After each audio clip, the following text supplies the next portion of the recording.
Alright, it is finally time to buy a house. I need someplace to put my stuff. Splendid. There's a house available right now.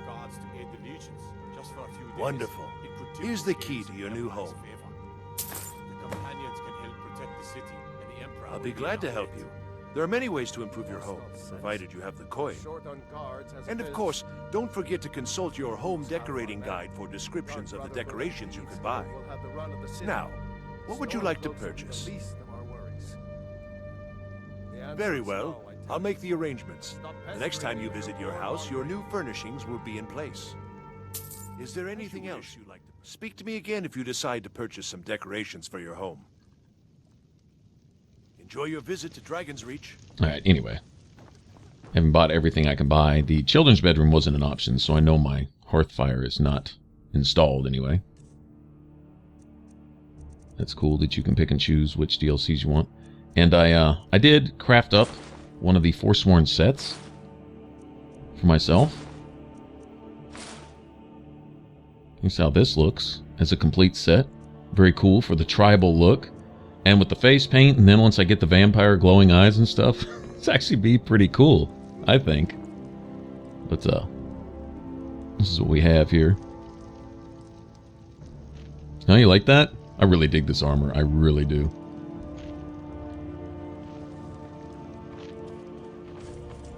Kind of fits the whole berserker thing. Anyway.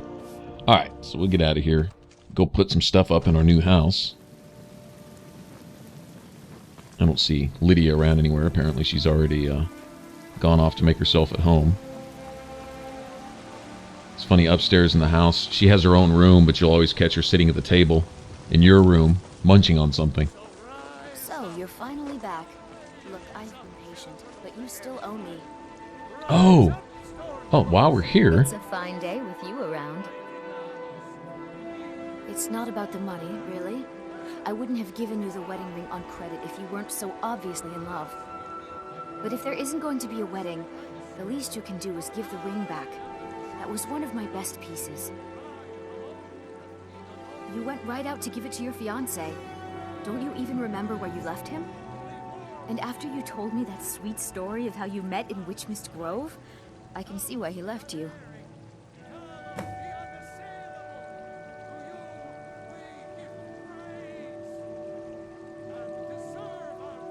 How could you forget? It was the sweetest story I'd ever heard. You met at the full moon, under the biggest tree in Witchmist Grove, surrounded by fireflies. It was straight out of a storybook.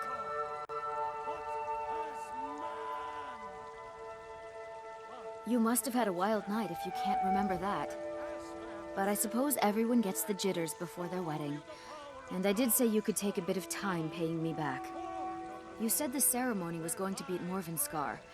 Don't forget you still owe me. Farewell. Alright, so I think that's like the last step in the whole Sanguine Rose quest, but bypass a lot of the footwork. I'd actually totally forgot about talking to her until I bumped into her just now.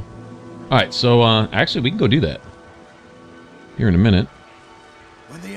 Go throw some stuff up in the house. Get rid of some of these books. I must be carrying 100 books right now. Along with friggin' Thieves Guild armor and the Brotherhood armor and all that. Now, it's good to keep a few of the Thieves Guild armor pieces on hand. Or get one out of the main Thieves Guild area. Like there's boots and gloves and stuff laying around. Because after certain quests, they'll let you upgrade the armor.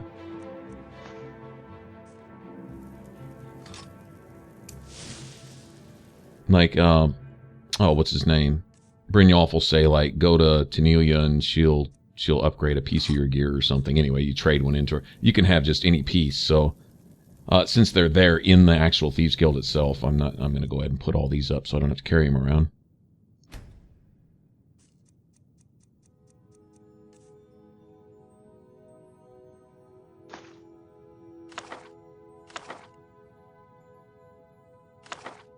All these books. I don't know what it is with collecting books. I guess in each Bethesda game, I always collect something. I usually take unique items, and I will I will not carry other stuff just to make sure I have enough capacity to carry unique items that I know I'm never going to use, that I'll probably never look at again, but I'll just put them in my house just to have them. Don't ask me why. I have no idea. It's something I do, so.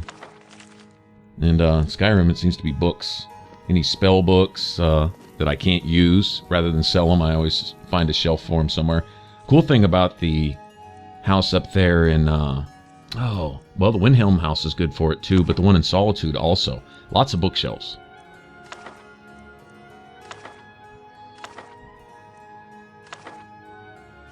I think this house has just this one, actually.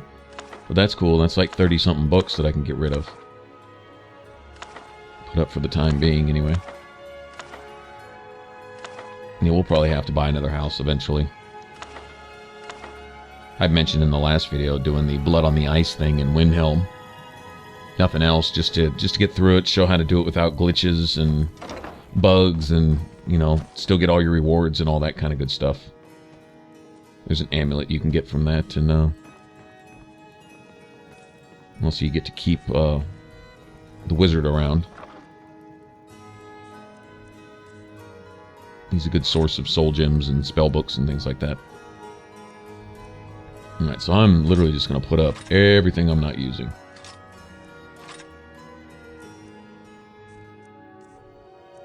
A lot of this extra stuff I can come back for.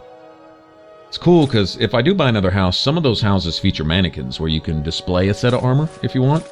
And I like displaying like an assassin set and a thieves guild set. Maybe one of the guard outfits, like say from Whiterun or something. If I can collect all the pieces, have a guard outfit or you know, something like that. Whatever.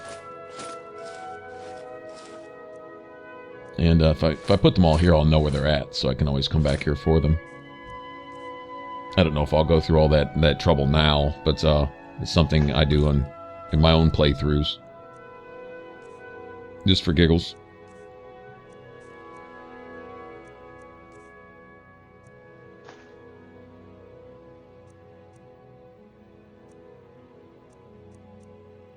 Now, I'm kind of hesitant to really decorate my house a whole lot because I know that the game has to keep track of those things in the environment. In fact, I don't know if you guys get this, but every time I try to decorate, when I leave the house and come back, everything's a wreck. It's almost like I almost want to blame Lydia for running around knocking everything off the shelves, but apparently everything you put in its place will remove itself once, and then if you put it back where it was a second time, it should stay there for good. But like this right here, I can put this this jar up here on this dresser, and most of the time when I come back, all I really have to do is just walk out of the house and back in. Sometimes you'll even hear the crashing as everything gets moved around, but this will be on the floor somewhere. If I'm hopefully it doesn't glitch through the ceiling and through the floor and go under the map somewhere, and then I'll never see it again. That's happened with items before. That happened with a Daedric item once. I want to say the Ebony Blade, which you can't put on a shelf. It won't stay there. It'll never stay there. In fact, if you put the Ebony Blade on a weapon rack, it might sit there for a second, but as soon as you leave the room and come back, it'll be on the floor. And if you're unlucky, it'll actually go through the floor and you'll just never see it again, period. That's happened to me before. But yeah, for some reason, that one, and there's, maybe it's the Sanguine Rose or Wabbajack. One of the staves, I believe, is the same way. In fact, one of them just, you can't put it in a rack at all. It seems like it, as soon as you put it up there, you'll see it for a second, and then it'll throw itself on the floor. So it's almost like it's temperamental or something, but anyway.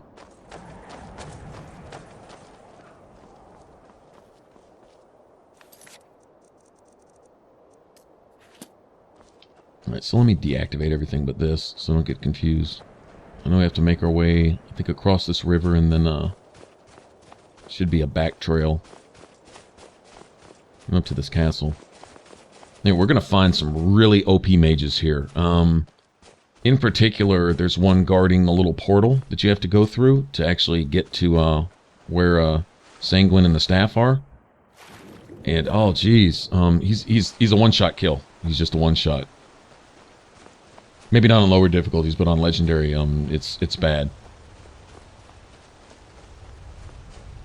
Now, being a Breton, I can activate Dragon Skin, and then I think you have a 50-50, like a coin flip chance on possibly absorbing a one-shot kill, but essentially this mage will have either a spell or a staff and basically unlimited casts, and it's usually something nasty like Ice Storm. That's usually what I run into. Ice Storm. I'm trying to think if this mage has ever used any fire or lightning based stuff, and I don't think so. I think it's always been ice based. Anyway, really, really nasty. And whatever spell damage the thing is supposed to do, it winds up doing like 100 times that, and it's just an insta-kill. I don't know what exactly you get hit with, but it's enough to take you out pretty much regardless. So it makes this fight really pretty nasty. It's good to have Uthgerd along, though. Because where I get one shot, she can just stand there and take it like a tank. She is an absolute beast.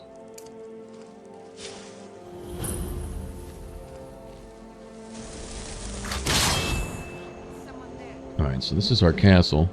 We're going to start seeing mages right here. And traps set up. Also.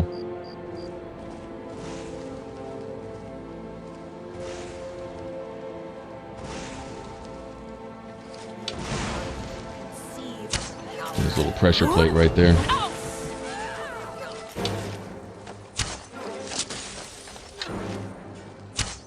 Yet not only is that shout just brutal as far as tearing an enemy down, but you can hit multiple enemies with it. Just line them all up in a row, nice and tight, and you can just affect all of them. It's beautiful. Beautiful shout. Stay right here and get them caught in their own trap.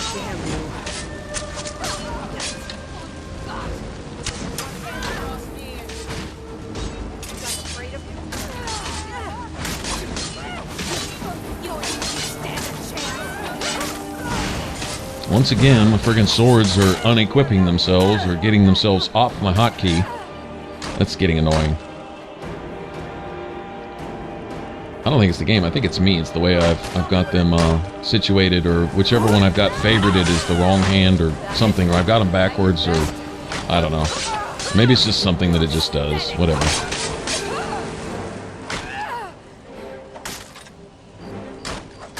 Ideally, I would have 3 setups. That would be perfect.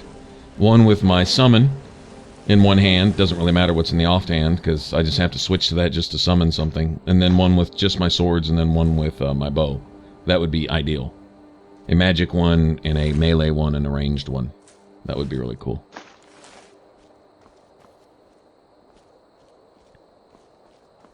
If I was playing a mage, I wonder how I'd set that up. Probably have a staff and a spell in one hand, or 2 staves, maybe, on one, and then on the other one, probably like a ward and a defensive type of thing. Something to switch to. Ward and healing or something. Switch back and forth. Probably do something like that. Anyway, two is enough. It would just be cool if I had it would just be convenient. Because that left-hand weapon would stop unequipping itself or unsetting itself every so often.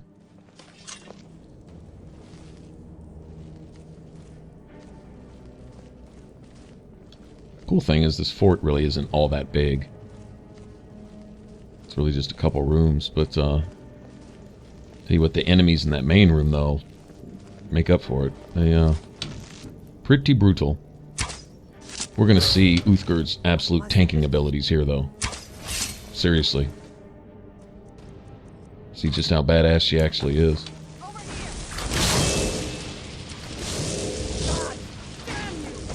She really doesn't have a lot in the way of upgrades and stuff. She's still wearing her default armor, no headgear, iron shield, iron weapon.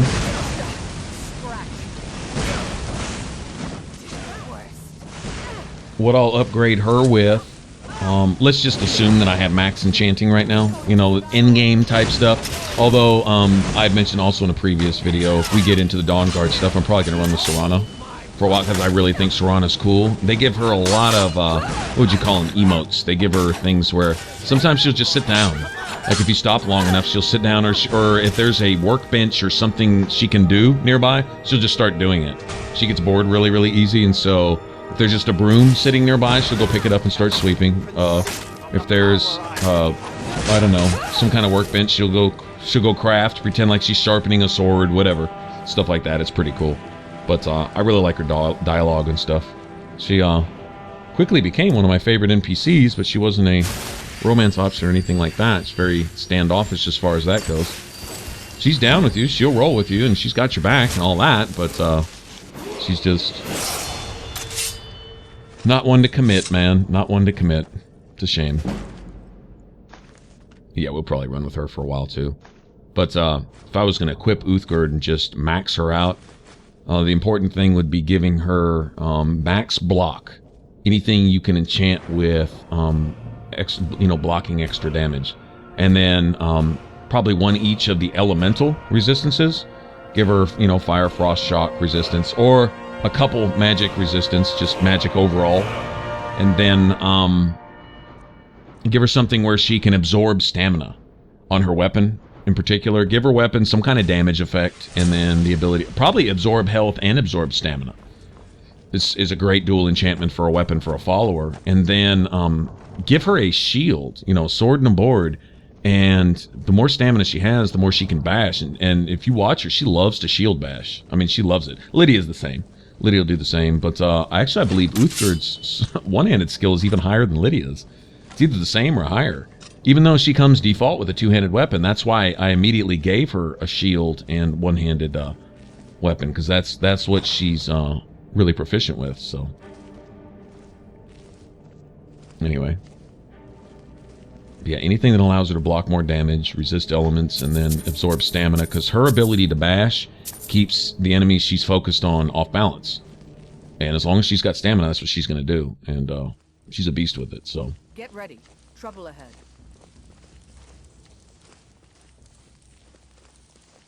anyway, here we go. This is the room I was talking about. Not only are there a lot of mages in here, but there's one in particular. I could probably get a shot on him. He's sitting up there on his throne or whatever. Yeah. Anytime you see arch anything with a mage, don't get hit by whatever they're shooting at you, even once on Legendary, because that's probably it. So, this is one time where we're just going to completely sit back and let Uthgerd draw all of that. You'll see here in a second why I can't get down on the floor. Because when these start rolling, they're not going to stop. This mage can spam these things. Yeah, those. Friggin' ice storms. That's a one-shot kill for me. Instant kill. No matter what. In fact, if you just catch the peripheral of it and just get glazed by it, it's like 70% of your health. At least where my character is sitting right now. It's horrible. It really is. And the Bretons are supposed to be resistant to magic too. That's, yeah, I can't tell. Not with this. I think this one on Legendary, their damage is just so over the top. The multiplier is so far up there that it's I don't see if there's really any compensating for that. Alright, now I don't know why he's not spamming the ice storms anymore, but as soon as I get down here, I'm sure he or she will. I already know what it is, so yeah, there it goes. Even that trail on the ground hurts you if you step in it. That's some brutal crap that mage is shooting there. Alright, so I'm gonna get some paralysis, and best thing to do with this mage is just knock her down.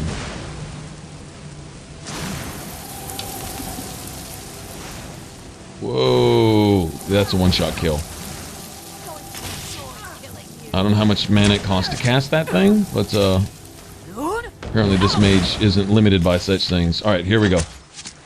Okay, now we're gonna soften her up a little bit, and I don't want her to even get back up. Screw that. You can just lay right back down, bitch. Alright, now we're gonna do this. Knock her down again. I am not trying to hear it. All that ice shooty stuff you're doing? Yeah. We're not gonna have it. Enough.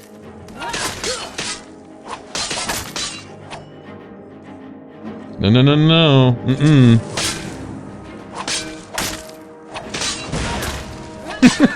Lay down, bitch. Yeah. Cryomancer's so cheap that was a fair fight. As far as I'm concerned. Oh, it was a staff. Okay, that's why she's never running out of mana. She's got a staff for it. Well, that ought to sell for a pretty good price. Tell you what, if there wasn't friendly fire on that thing, I'd probably go find a mage follower. I'd probably just save it for Serana. She could just start destroying everything with that.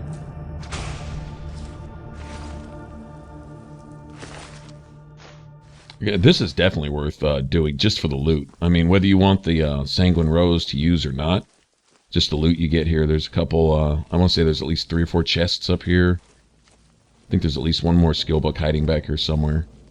But that's not it for the mages, though. That's just one set. There's basically another set in these hallways back here. And even a door trap, I believe. Yeah, you see the pressure plate? Alright, well, I can expect Uthgard to jump on that.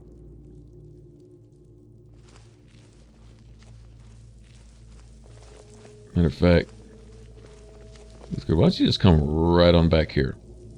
We've stopped. What? Go on ahead. I'll draw him out and you just meet him when we get here. She's so cool, man. She's just like, what are we doing? Okay, let's do it. That's it. No questions asked.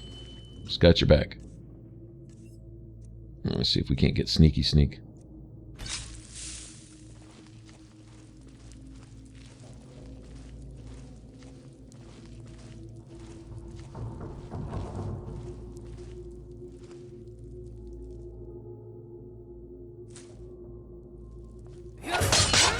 Pickpocket him one time. Honestly, I'm surprised I didn't get a point towards pickpocketing. Considering how low it's got to be. And here I am collecting more books. Wow. Watch, by the time I get another house, I'll have another 100 books saved up.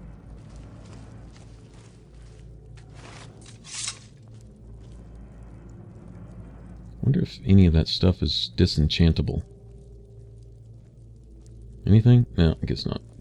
Alright, well, it's worth a look. Never know when you pick up just some random mage robe or something like that, and it has some particular effect on it that you can learn at your table. Surprise! Okay, I wonder if I can use this trap against them. I know there's at least two or three more mages back here, and they're probably high level ones. What's up with that? What do they do? De-summon my summons, or something? Here, why don't you come step on that? Ah! Yeah, it's something, all right.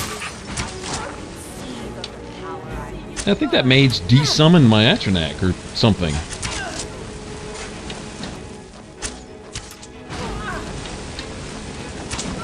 Oh wow. Okay, now she's dodging my arrows.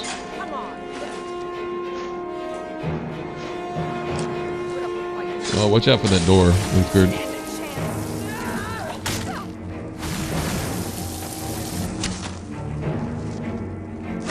Oh, nice. Oh, she got stuck on the back side of the door. Well, it probably didn't hurt her, but I wonder if she's trapped now. I think so. Haha.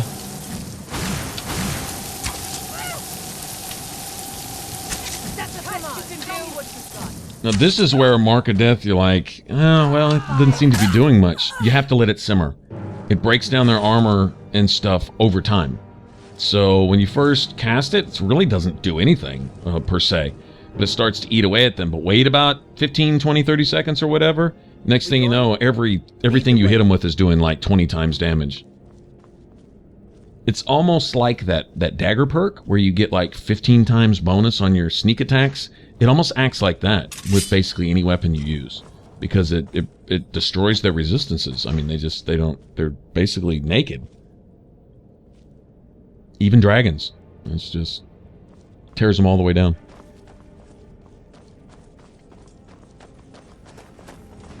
I'm pretty sure I'll never come back to this place again.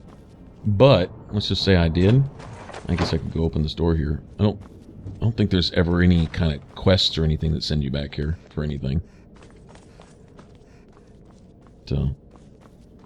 that's what prevented us from coming in through the back door.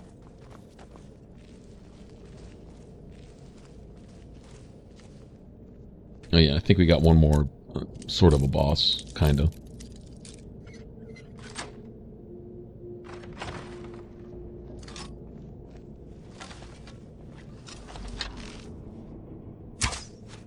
Oh yeah, it's this fire mage down here torturing people. Oh wow. Wow. What did I do, hit the roof? Okay.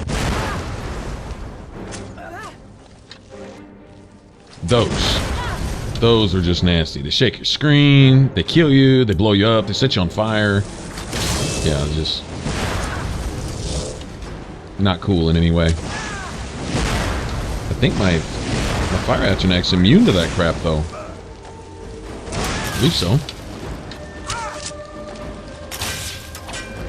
Come on, show me what you've got. He's a named enemy.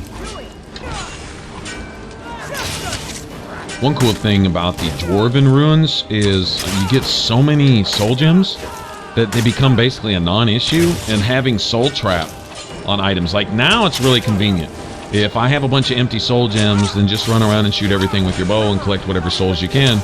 You need to recharge your bow every once in a while, well, you should have gems to do it, right? But once soul gems become so plentiful that you start selling them off, you know, or just storing them away, then I can put enchantments that actually do damage on my bow instead. Like maybe fire and absorb health, fire and shock, things like that, whatever.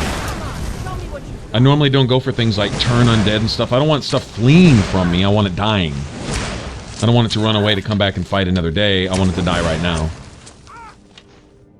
So I usually go for straight damage stuff, or sometimes absorb health, which I think does its little bit of damage, but you know, of course it draws health, right? Or absorb stamina.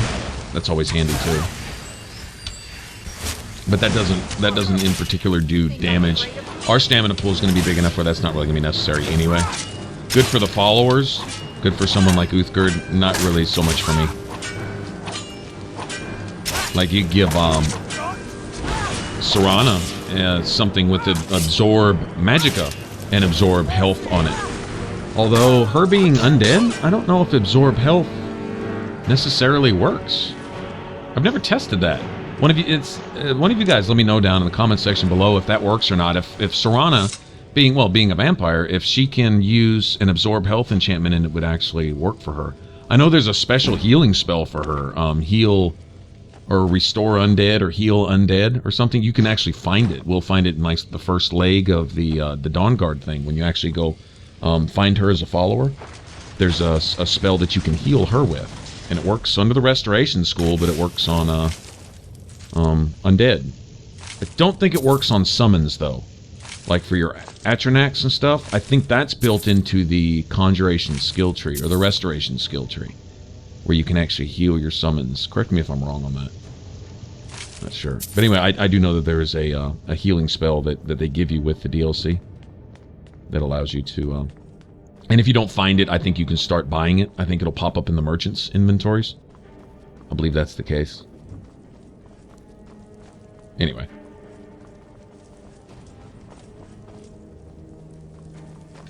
Alright, so this place is essentially cleared out. Now it's just these loot chests. Sometimes here that the little portal will trigger and you can accidentally step through the portal from down here. It's like its hitbox is too big or something, but I've always had to be real careful. Although I don't hear it. Normally you'll hear it kind of humming in the background, and it's not doing that. Maybe it hasn't actually unlocked. Or maybe they fixed it. Anyway, but yeah, you try it, especially this little chest right here.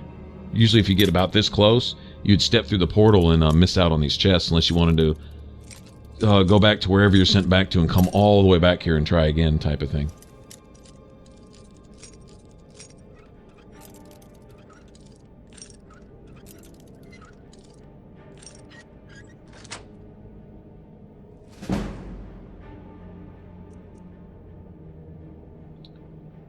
Well, that's cool. Oh, what? Finally. That's the enchantment I've needed. I'm going to just put that on right now, but I'm going to disenchant that as soon as I possibly can. That's going on Oh, geez. I think you can put it on your boots, gauntlets, ring, necklace. I think that's it. I don't think you can put it on the helmet. I think archery goes on the helmet, but I don't think one-handed does. If it does, it's going on there too. I don't care. And then anything I can put archery on is going on. Like, gauntlets will be probably one-handed in archery. Boots, I believe, will be one-handed in archery. Helmet, I think, is like archery and something else. Magicka. Having that little bit of extra magicka is nice. To be able to notice I haven't ever put a point in a magicka, but I can summon my summons. Hopefully by the time I get enough skill to summon the next level of summons, then whatever magicka I can put on a particular piece of gear will be enough to cover that also. I know as your summoning, your conjuration skill goes up, then the cost goes down. And you're here. And I haven't even invested a point into the conjuration tree yet. So there you have it. I thought you might not remember your first trip here. You had a big night. I think you've definitely earned a staff. Oh, the Hagraven feather and so on. You can throw all those out. You see, I really just needed something to encourage you to go out into the world and spread merriment. And you did just that. I haven't been so entertained in at least 100 years. I am Sanguine, Daedric Prince of Debauchery. I know. How could I lie to you? Well, how could I trust you until we've shared a few drinks? But it wasn't long before I realized you'd make a more interesting bearer of my not-quite-holy staff than this waste of flesh. Let's be honest here. I don't always think my decisions through. But you're going places. Maybe a little influence from your old Uncle Sanguine could help adjust your course a bit. My pleasure. But I think it's time for you to go. No fun keeping you locked up in here with the staff. Welcome. Let me know if you All right, want and that's it. anything. Think I got the Back key to where we met him. here somewhere. Where we had our drinking contest. Guess it was all just a bad memory. But we got our staff. And so now we can summon these Dremora. And if you're at a lower level, although I don't think that quest becomes available till you're like at least level 12, 15 or so, minimum. But still a decent staff to have around. Summon something that you wouldn't be able to otherwise summon to your much higher in conjuration skill and what have you. But yeah, if you have an enemy around, the smack that he talks as soon as you summon him, it's pretty funny. He starts insulting your enemies and things and degrading them. It's actually pretty cool. All right, so anyway, we got that. Don't know if we'll use it or not, but at least we have it. It's worth having. Not near as fun as the Sanguine quest in Oblivion, where you get to show the hoity-toities what fun is all about when you turn them all naked at their dinner party and then run halfway across Cyrodiil to get away. That was pretty cool. That was pretty cool. But, I work for Bella still, at the general goods store. at least we got it. So that was kind of the shortcut version. All right, and from here, I think we'll go back to Markarth and go actually get that assassination contract done. Probably. Anyway, we'll see when we get there. All right, if you want to subscribe, click that button up top. Thanks for watching. I appreciate it, and I'll catch you guys on the next one. Y'all take care.